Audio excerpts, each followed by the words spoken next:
Join sentences with noun clause using why। আমরা আজ দেখে নেব why দিয়ে কিভাবে noun clause তৈরি করব এবং দুটি সেন্টেন্সকে কিভাবে জয়েন করব। দেখো why মানে তোমরা জানো যে রিজন, কারণ বোঝায়। why মানে কি বললাম, কারণ বোঝায়।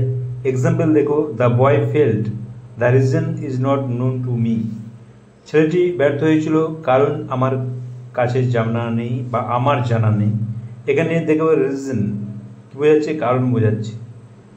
কারণটা তাহলে এই দ্য রিজন কাকে বোঝাচ্ছে, কারণটা কিসের কারণ, যে কেন ছেলেটি ব্যর্থ হয়েছিল। দেখো দ্য রিজন এটি সাবজেক্ট হিসেবে আছে, আমরা নাউন ক্লজটি সাবজেক্ট হিসেবে বসাবো। কী দিয়ে শুরু হবে, যেহেতু আমরা হোয়াই দিয়ে করছি, ফার্স্ট কি বসে যাবে হোয়াই, হোয়াই। তারপর কী হবে first sentence, why the boy failed. এবার দেখো রিজন উঠে যাচ্ছে কারণ হোয়াই বসেছে রিজনের পরিবর্তে। এবার দেখো is not known to me, এখানে দেখো হোয়াই দ্য বয় ফেল্ড এটি একটি নাউন ক্লজ, সরি এখানে হোয়াই দ্য বয় ফেল্ড এর একটি নাউন ক্লজ ইজ ভার্বের আগে বসেছে, অর্থাৎ সাবজেক্ট হিসেবে বসেছে, ভার্বের সাবজেক্ট হিসেবে, subject of a verb. Next দেখো she didn't come to the party, সে পার্টিতে আসেনি।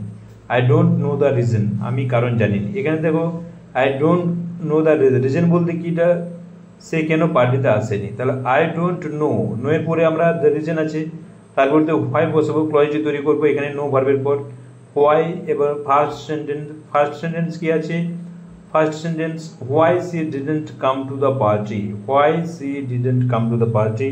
এখানে why she didn't come to the party এটি হচ্ছে নাউন ক্লজ।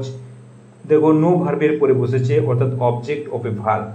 এইভাবে আমরা নাউন ক্লজ দিয়ে যদি তোমাদের জয়েন করতে বলে বা হোয়াই দিয়ে বা কারণ বোঝায়, তখন তোমরা হোয়াই ব্যবহার করবে এবং এইভাবে হোয়াই দিয়ে তোমরা দুটি সেন্টেন্সকে জয়েন করবে।